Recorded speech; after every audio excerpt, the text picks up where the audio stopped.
Our first speaker is Aniya Wolfe. She is. Let me read her bio quickly so your mind will be blown. 17-year-old filmmaker Aniya Wolfe is a young visionary breaking boundaries here in LA. Fully committed to her passion, she's written, produced, edited several projects, including an award-winning full-length feature film called Beyond My Skin. In 2015, she started Beauty Scene Productions. After realizing the power in visuals and sound, she moved to LA in 2016 from Philadelphia. Then she has directed part of this GodComplx. She directed this and she's shadowed on amazing sets like Grownish.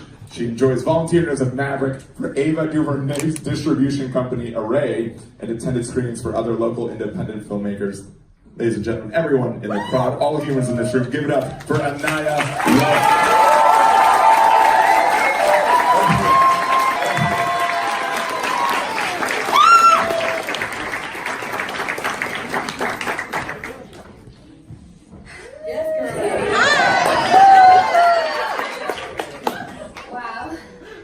It's a joy to be here, present with you. This room actually reminds me of a spaceship. It's quite interesting. And it's also interesting to hear my voice amplified almost 30 times louder. It hasn't been this high since last July, actually, when my feature film, Beyond My Skin, won Best Youth Film at Black Star which means a lot. And back in my city, Philly. But yeah, now that I rewatched that movie 3 years ago, after I wrote it on the basement floor of my home in Philly, I realized that its truth at its core revealed the indirect and direct effects of our choices. Not only in the physical space with each other, but now in the digital space, which is global, social media. And as an 8th grader, I didn't recognize that. I was only creating from the reality that I knew so far, just staying authentic to my truth, and my model of how this place works. Today, my name is, well, it's always been, Aniya Wolfe. And I'm 17 years old, and millions of choices and events conspired in a unique order for me to land right here. And the same goes for you, every single person in this room. I find it so beautiful and very important that you're here today, celebrating and supporting diversity, really just the reality of this world, complexity, but now in a field that is now so seemingly integral to all of our everyday lives. I'm starting to think that adulting is just Googling how to do everything. But even if you don't care to actually be here, it's great to have something like this programmed into your subconscious. So thank you for choosing to spend your time here. Yes.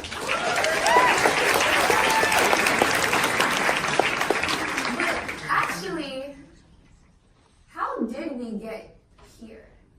By a raise of hands, raise your hand if you were made aware of this event by an email. Email? Text message? Instagram, Facebook. Any form of social media? Word of mouth. Okay. See, there's been change. And what I found on my journey up here to this point is our relationship with change. Because change happens every day. Change is constant. Today we'll be soaking in an array of perspectives and thoughts and feelings from an array of different characters, actors, producers, the lighting crews. Every part of the set, there's so many parts, but all carefully and intentionally weaved together by ultimately the directors, one of those directors being me. I started off as an intern on the set of GodComplx. You can see how proud Karen is. And I was absorbing but admiring every part of my experience. soaking in what does what, and what terms, and what name is this, and who does this, but really noticing the uniqueness in the people around me. I was noticing how they choose to move in such a complex and constantly moving, constantly changing space.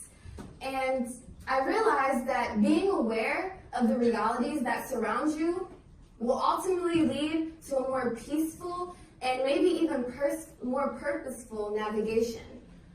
I feel like it'll help you understand your reality and how you function as a person, how you understand this world as an individual. But sometimes I feel like this world has no context. I feel like I'm experiencing situations for the first time, and most times I am, being 17.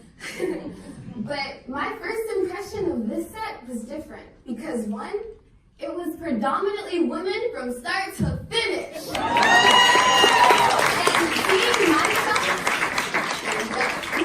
And seeing myself is always confirming and inspiring, you know? And besides seeing myself all over the set, a large part of that confidence came from affirmations. Do you know what affirmations are? No? Let's you know. So repeat after me. I am intelligent. I am intelligent. I need like more, you know? Like, I am intelligent. I am intelligent. I am confident. I am confident. I am beautiful. I am beautiful. That applies to the men. I am beautiful. I am beautiful. I am old enough. I am old enough. I am young enough. I am young enough. I've experienced enough. I've experienced enough. I am truth. I am truth. And I am love. I am love. This is just a few of my personal affirmations. Y'all can choose whoever y'all want to be. But I did this because I was trying to reprogram my mind. You see, this system, this American capitalism system, it makes it such a crime to really own and recognize who you are without feeling guilty about it, you know? Instead of the default voice in my mind degrading my spirit and criticizing my every move, which is so exhausting, I had the audacity to claim my internal and external beauty every single morning in front of the mirror. For the past, since I was a preteen, but it doesn't happen overnight. It takes a few months, but then it will start happening like oil, you know? And after I did this, I started finding security in different places. Instead of, why is everyone looking at me? Why is no one looking at me? Why is Claire looking at me? Let me amplify my smile, amplify my desire to be here. I didn't bless Angela loud enough after she sneezed. Oh my God. You know, literally, stuff like that. And I feel like shifting my sense of security really helped my focus, and I could, do what I needed to do, what I'm here for, what I was designed to do. And, it's still there, that voice, that fear, but I continue because in the words of Franklin D. Roosevelt, courage is not the absence of fear, it's recognizing that something is more important than fear. And in the words of Nipsey Hussle,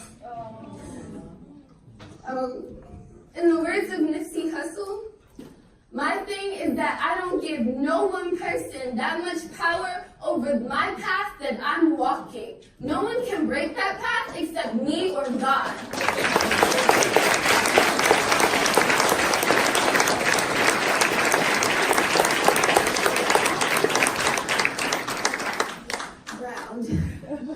So empowering myself was key to not only evolving personally, but in my art and in my career and my family. So after identifying myself outside of capitalism, this was me in a park in Philly, and the other picture is my very first production with my cousin, but that's my friend Jessica. And we were just creating. I stumbled upon the effects of visuals with my iPod 5 in middle school. Do y'all remember when the eyebrow trend came out? That like it was all over the place? Well, we made a 60-second video about an eyebrow appointment going wrong. And, it was fun. It was nothing, but honestly, it was something because that moment was very special. I realized the effects that we had on people. I mean, they were laughing when I wanted them to, or I felt like they should. We all felt connected. We were on the same page, experiencing together. And that felt really, really good. So, testing my theory, 7th grade summer, we created a 30-minute short film called Selfie Wars. Again, just staying authentic to our truths. It really explored the element of social media and girls in school. And again, people were laughing when we wanted them to. We ended up premiering it in a hotel room. 25 girls. My girl Ali's here. She was in it. Thank you, Ali. But 25 girls, and it comprised of mostly the actresses and their parents. No boys, because my mom didn't do that. But we were in that room, and again, different generations, parents and kids, just laughing together. So, we decided to experiment. 25 kids, 25 people, 25 humans in a hotel room to 200 people in a venue. What we did was, I decided to explore a different part of my reality, skin. And Skin, in 18-minute short, explored the cost of the digital space when it comes to our free will, which was cyberbullying. Cyberbullying against 16-year-old Devin, who was also transgender and lacked severe confidence in his being. And his best friend, Bryn, who was being molested at the hands of her stepfather. And another best friend, Olive, who had overbearing parents and wasn't really free in the physical space, but she was free in the digital space, which led to some consequences of her not really loving herself and leading her to hurtful situations and people with bad intentions. But this picture right here, this really, really inspires me because that's Skin on that screen. 2 different generations. A generation of people immersing in the collective reality of another's. And this is why I'm so excited for VR, as Chris Milk explains in his TED Talk, the ultimate empathy machine, because VR is a virtual reality, for those of you who don't know, and we'll be exploring that today. It's a direct pathway into the human senses. So as it evolves and we'll have sensual pads and glasses, we'll be in worlds, in the world of another person's, understanding where they're coming from, allowing for maybe peace that we all want in America. But it will come at some cost. I mean, I was just talking to my girl, Winter, and she said, can you imagine experiencing Jordan Peele's Us in virtual reality? Who saw Us? Who saw Us? Oh, see, I didn't see Us.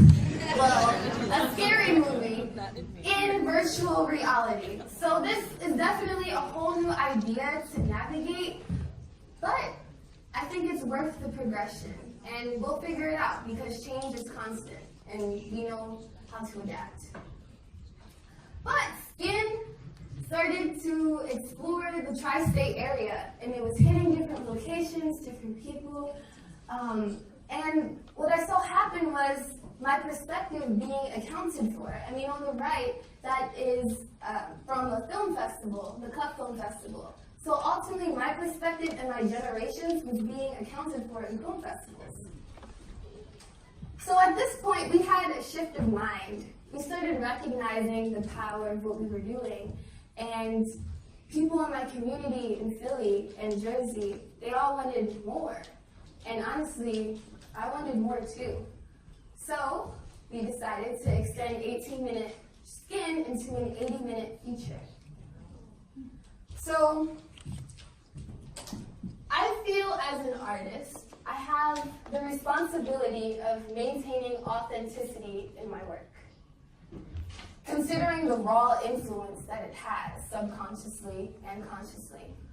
Especially in this case where I'm choosing to represent an entire reality in which no matter how close I feel I am to it, or who in my family is this, or what my neighbor went through. I am not. So we consulted with the truth at the Attic Youth Center in Philadelphia, a safe space where teenagers who are in their natural states are rejected in American streets. And it was beautiful, specifically the LGBTQ community, because we were dealing with transgender people. And it was beautiful. Beautiful art explodes within that building. So using Instagram, Facebook technology, everything we had at our disposal, we were able to raise $10,000 total to make this feature film. And it was beautiful. I mean,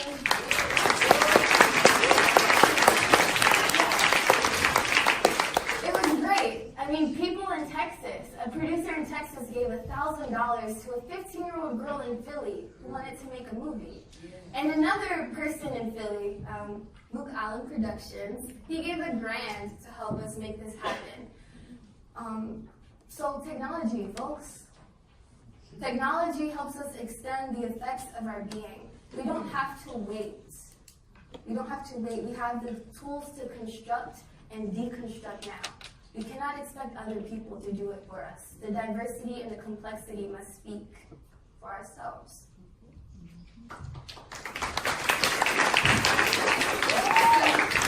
So we made t-shirts to help fundraise Beyond My Skin, and it was cool because Facebook, Instagram, people in my community were tagging their shirts and tagging stuff like, or captioning stuff like, I am beyond my skin. And I found that really, really, really cool. We shot Beyond My Skin for a total of 4 weeks, and we had reshoots, sound issues, the whole nine, but we really grew a lot, and we knew we had purpose behind this. So, it didn't bother too much. We were shooting the first scene, and this is all a bunch of youth under 30. It's really cool. So this is a clip from Beyond My Skin, and this is very sensitive and emotional. It's surrounding the reality of the human on this earth. So we're going to play this.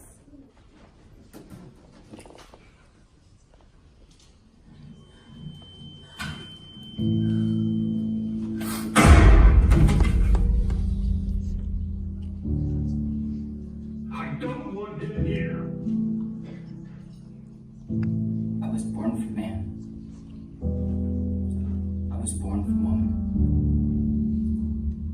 You are a boy, is what they always said. But I wanted that sequence dressed in red. I know why the caged bird stings. Because she wants to be set free. I think the world love me.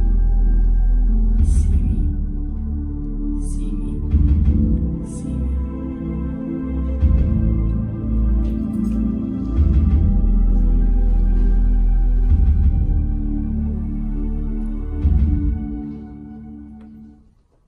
Why should I feel like I live in sin?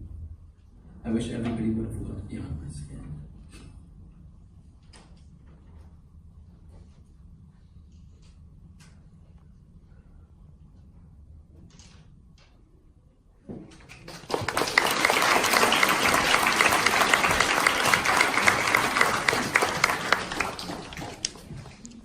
So the outcome and support for this film was overwhelming in the best way.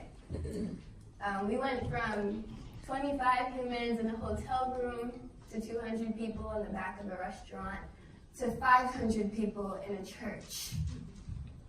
So I remember speaking with the pastor because when we were trying to film it, the space felt so great. It felt just right. And she was like, usually I would say no to this kind of project. She said, if I would say no to any other person, we get requests all the time, and I always turn them down. But because of your age, God is pulling me to yes. So it was quite interesting to hear, and I'm still processing to this day. But what I want to say is to my generation and those rising, is that we hold something that transcends. And to the generations after us, we only ripen with age. So please allow us the space and give us the wisdom that you've accumulated throughout your rich lives so we can advance and grow and do, what we love to do. So we continue to spread the message throughout schools, all throughout Philly, Boys and Girls Clubs, everywhere we could. And a lot of receipts of appreciation came out from it. Our truth and art really rung with people. And although these feel really good to receive, I think it's really important that we don't place our confirmation in them.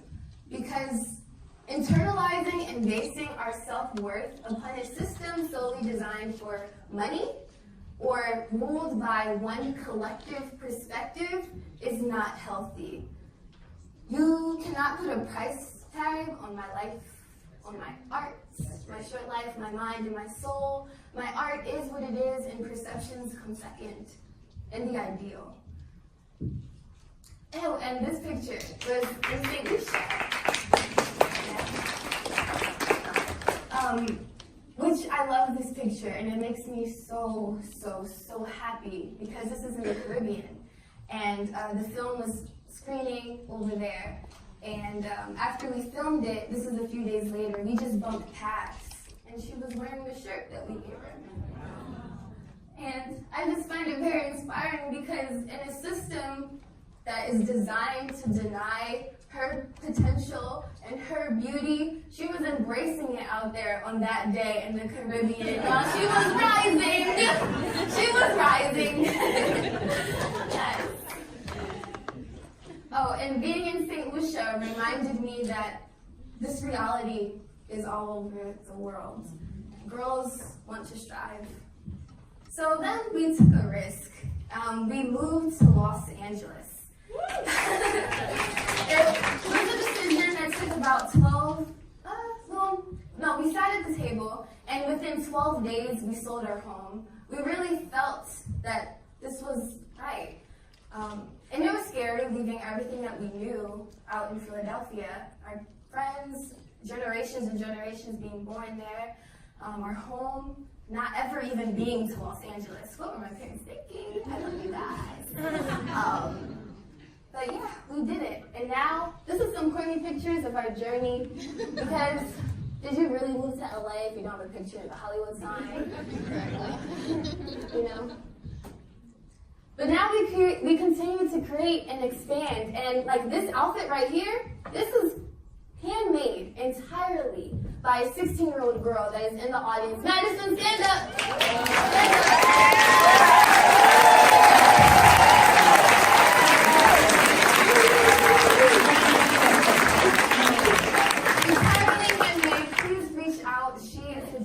In her heart and in her art. And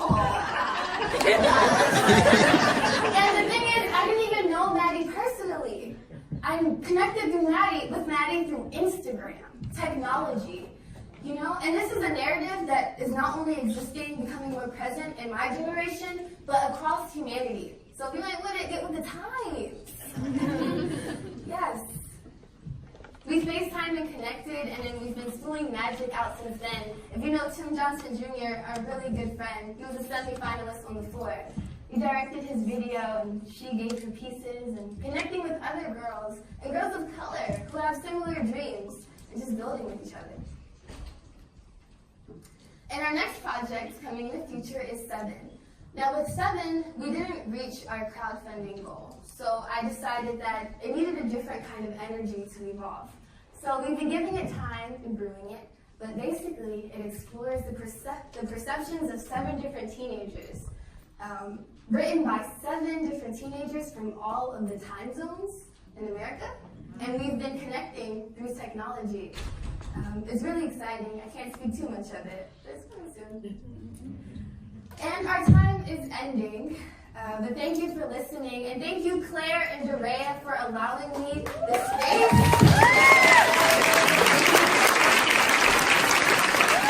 Thank you to my mom and my dad. Thank you guys for being my rock, my support system, my little sister who reminds me of my purpose, and my brother for the laughs. And to the city of Philadelphia, whose murder rate is rising, but still continues to raise some of the most resilient and artistic youth I've ever met. And I'm going to show this short clip to end of my first time ever shooting a movie. Oh, quote by Stephen Hawking: "Although I cannot move and I have to speak through a computer, in my mind, I am free." All right, thank you.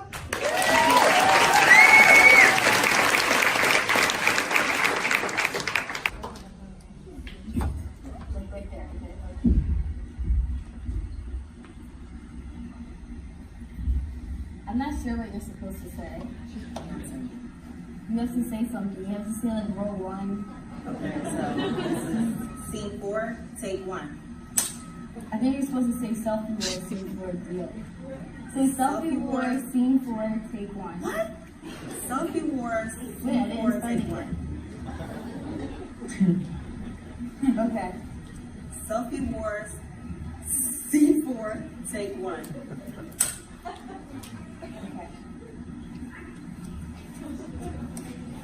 Okay.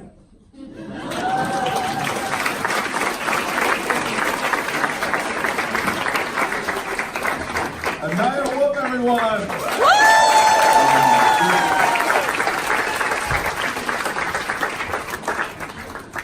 Oh my gosh, that was you're so wise. Everything you were saying, I was like, yeah. That's incredible. Thank you so much for sharing your story and like telling stories, but also just living such an incredible story that can have such impact. Thanks so much, Aniya. Yeah.